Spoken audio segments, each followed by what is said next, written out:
Hi there. This is Alex Castro Croy with Life Recovery Centers, and we're gonna have a discussion today as a response to the community shootings that have been coming up in the city and county of Denver. And we want to be a resource to those parents, those adolescents, and those teenagers that are going through a lot, especially as a call to action from our community needing some more resources. So, without further ado, I want to introduce my colleagues, starting off with Liliana. Hi, this is Liliana Balan. I am a marriage and family therapist, bilingual. Family, let me add that piece. And then, Jen, do you want to talk about you? Yeah, my name is Jen Chevy. I'm a licensed professional counselor and a registered play therapist supervisor. And we are gathered here today because we want to have a conversation of how to have the conversation with kids, how to have conversations with your parents, and how to manage the stressors and the anxieties that are coming up due to these tragic events that have been happening in our community and our country nationwide. We've been seeing this tragic events happen not only in the state of Colorado, but throughout our country, and it's starting to impact a lot of individuals and families. So let's get the conversation started. Jen, for you specifically, when you work with kids, what is a good way or a good caveat to have a conversation with kids, especially coming from the parents? I think that the easiest way to start this conversation for parents is simply to ask your child, what do they know? What do they already know about what happened? Kind of get their input and see where they're at. This is also your chance to clarify anything that they may have learned from their friends that's not totally true or didn't really happen that way. Because when we have traumatic events happen, we tend to create a story that makes sense in our heads. This is especially true for children who don't have all the tools that we might have to actually find the facts of what happened. So start by just asking them what they know. Ask them what they know, and then kind of clarify what they need to know in an age-appropriate manner. After that, ask what they have questions about. Don't assume that you need to fill in the blanks for everything. Ask what they have questions about. And keep in mind that they have really, really short spans of what they can process. They cannot process big chunks of information. So basically, ask what questions they have and then answer that question, the one question that they're they're asking, but answer it honestly. This also, we're wanting to build trust with our kids. Yeah. We need to tell them information that's going to be hard for them to hear, but they need to know that they can get honest answers from us all the time. So answer their questions honestly, as age appropriately as you can when we're talking about school shootings, and then give them time. Give them time. They might be able to process that little chunk of information, and then that's it. They're done. Their reactions sometimes are surprising to parents too. And this goes for all hard conversations. When you give them the answer to a question and they answer with, okay, cool, can I go play now?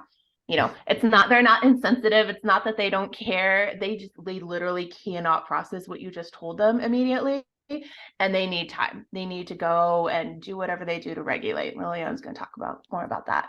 So don't be surprised if they have a really cavalier attitude and don't really appear to care much about what you said. And they will come back. So expect that, be ready for it. They will come back with more questions, and you just kind of repeat the same process. Answer exactly the question they asked. Don't expand more because they can't process it. They only need the answer to whatever question they're asking. I think that this is a really hard thing too, is when we are talking to them and when we are telling them, because they're also, you know, rightfully so, scared, right? So what we need to do as parents and caregivers and just community members is not make promises that we can't keep. And in doing that, we can't say, I will always keep you safe. You will always be safe as long as you're with me, because it's truthfully a promise we can't keep. We know there's things outside of our control. So instead, something like, I will always keep you as safe as I can. And if something happens at your school or wherever you are, I will be doing everything in my power to get to you, to keep you as safe as possible. You will be doing everything in your power to get to me. And this is, again, on an age appropriate level where you decide what's best for your child. If we're talking about an elementary age student, they don't have a lot of agency to just leave and, you know, pick up their phone and go find you. So we're going to be having a conversation of, you know, your helpers at school will be doing everything they can to keep you as safe as possible. And it's your job to listen to them and follow what they're saying so that you can get back to me as soon as possible. This conversation might be different for a high school student, right? If they're on a campus, you know, something like what happened in Denver, a lot of kids were just on campus. They weren't necessarily in the building or in a class. So maybe having those conversations, what do you do? You know, okay, if you have a phone, yes, try to let me know you're okay. Know that when something like this happens, cell phones, they kind of go down, right? So if that happens, you know, what makes sense for your child and your family? You know, do you kind of designate a meeting space? Okay, the campus is going to be flooded with people. If you can leave, let's make our meeting point the Starbucks across the street, this whatever. You know, are there some of those things that you can put in place as a backup without terrifying your child into preparing for a doomsday event? And this is the hardest thing as a parent. How do you have this conversation that, yes, they are reasonably safe, we're doing everything we can, here's some backup plans, but we want you to just go to school and have fun and live your life like nothing's wrong. It's hard, right? Yeah. So I mean, acknowledging that, and maybe acknowledging that with your child too, that yeah, we know this is kind of messed up situation, but here's what we got to offer. So I would start with those things and then just give a lot of space for questions. But you know, I guess key points: give them time to process, answer truthfully, because they know when we're lying. They know when we're trying to protect them. And that's ultimately not what we want. We want them to trust us and trust that we're going to give them, you know, the hard truth. We're going to give them answers, even if we don't like them. So Correct. that's Thanks. And I appreciate you saying this is not a one-time conversation, no. especially with kids. Kids and teenagers, they can come and have a question. Let me process it. Let me step away as I process this mentally, emotionally with my friends, and then I'm going to circle back. And I want to have that trust and that safety to be able to address whatever's coming up for me, the angst, with somebody that's going to be potentially telling me the truth and some type of information that's going to help me a lot. So thanks for really reiterating that. And keeping in mind, I like that piece that you said that you sometimes, and as a trauma response as a parent, we tend to flood with questions or flood with information kids, and so be able to just take that time to take a breath, step away, and revisit it again. Which leads to the next one. Liliana, let's talk a little bit about what are some trauma responses that we need to be very mindful with parents and with kids. And I love that, right? Like that subway, which is when we are in danger or when we perceive a challenge, which is the danger, then our brain is going to go to the basic functions and is, am I okay? Am I safe? And in that moment, there's no logic, either for the parent or the child. So then the space that we're asking is because when we are assessing if I'm safe, I cannot go to a higher level in my brain and then start thinking of all the what ifs. In that moment, it is just that, am I safe? Are you safe? Then we can breathe. So from that standpoint, our brain is just trying to make sense of what is happening. Not only from a child, but also from the parent. So let's talk a little bit first about the parent. None of us who are parents grew up with the idea that we were going to be dealing with this with our children.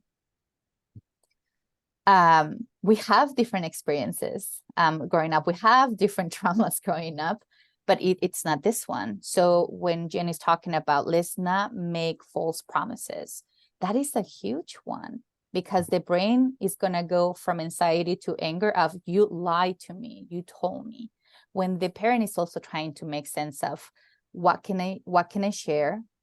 How can I reassure you?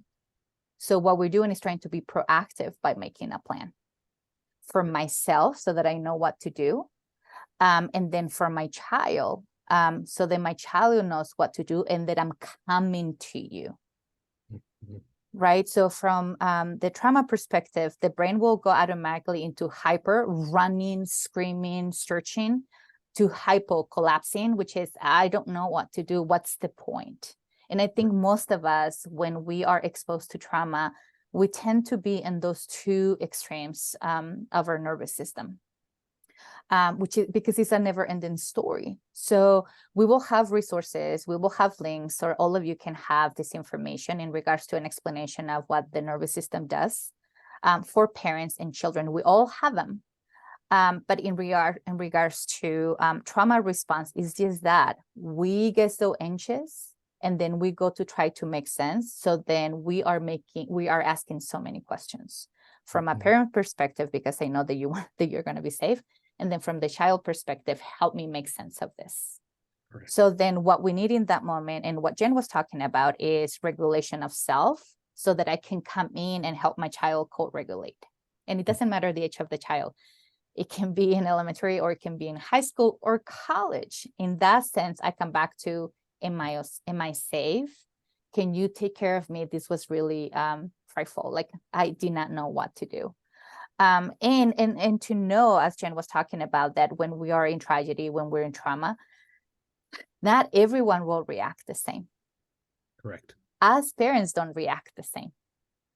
Correct. Right? So it all depends. So fear is normal for parents. Anxiety is normal for kids.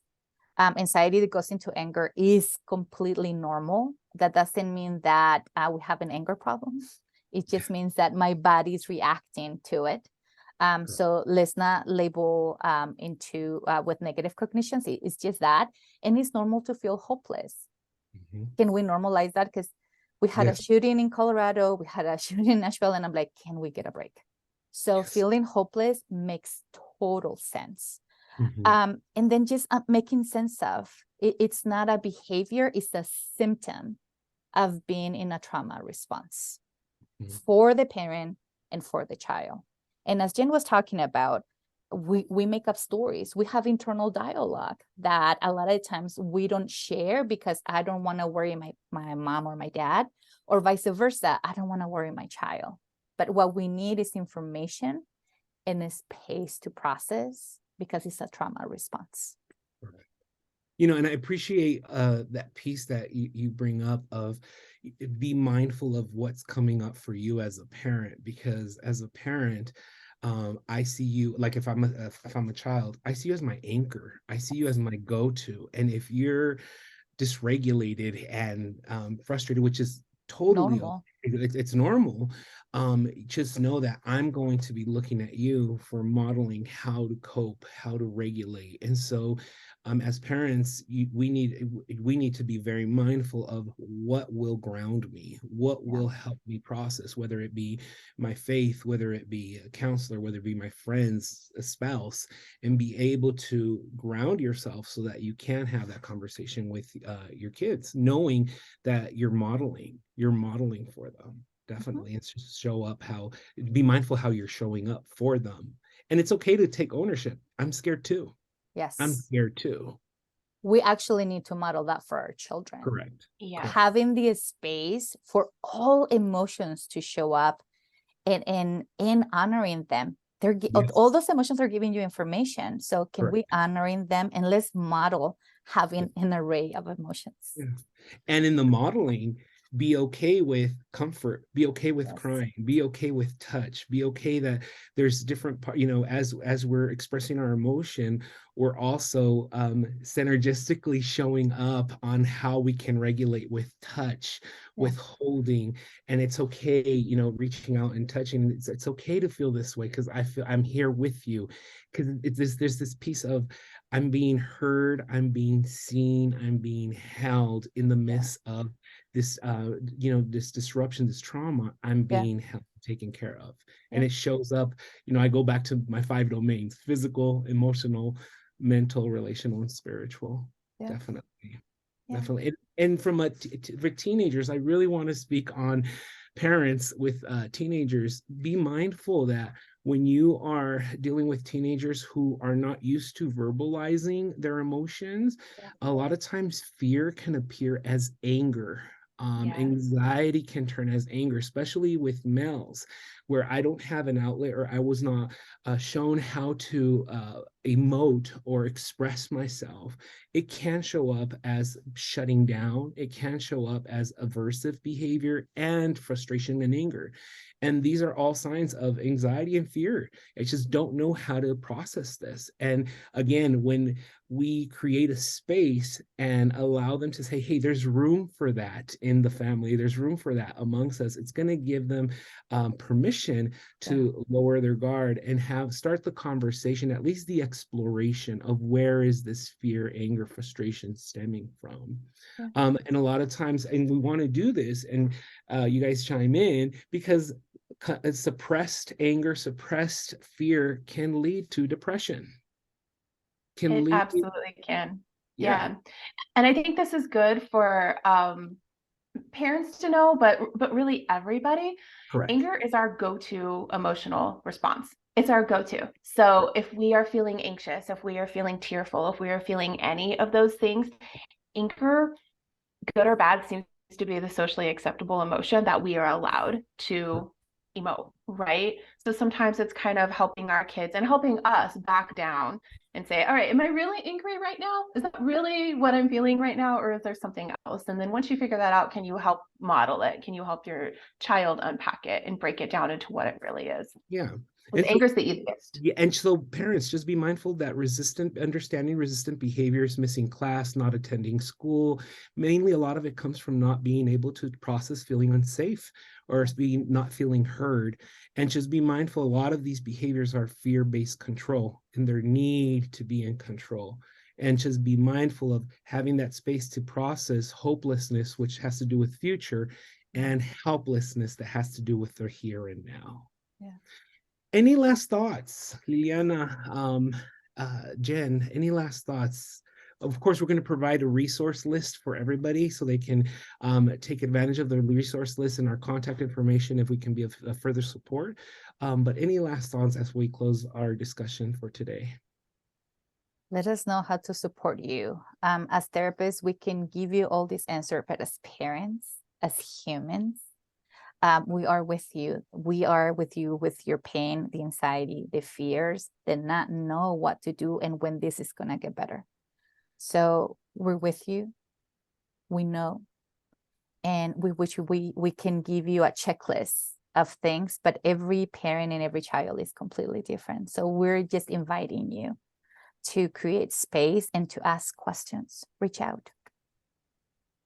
Yes. And when you're creating that space, also keep in mind that while we are going above and beyond trying to support our children, we need to support each other and ourselves as parents as well, because we have our own trauma responses when we get those texts that a school is in lockdown or there's a secured perimeter, or they become very normalized for us, but they're scary. They trigger a trauma response every time. So give yourself space, do what you need to do for your kids, but allow yourself some space to process your own emotions too. And yeah, because it's a lot. It's a lot. Yeah.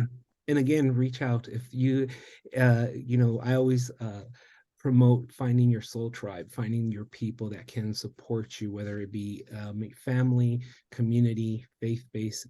Get in touch with these individuals where you can show up in your humanness and be able to process how it's come up for you as a parent, as a spouse, or as a teenager. We really promote that. So with that, thank you, Liliana. Thank you, Jen, for this time. And please, for the community, please take advantage of the resources that we have for you guys. Till next time.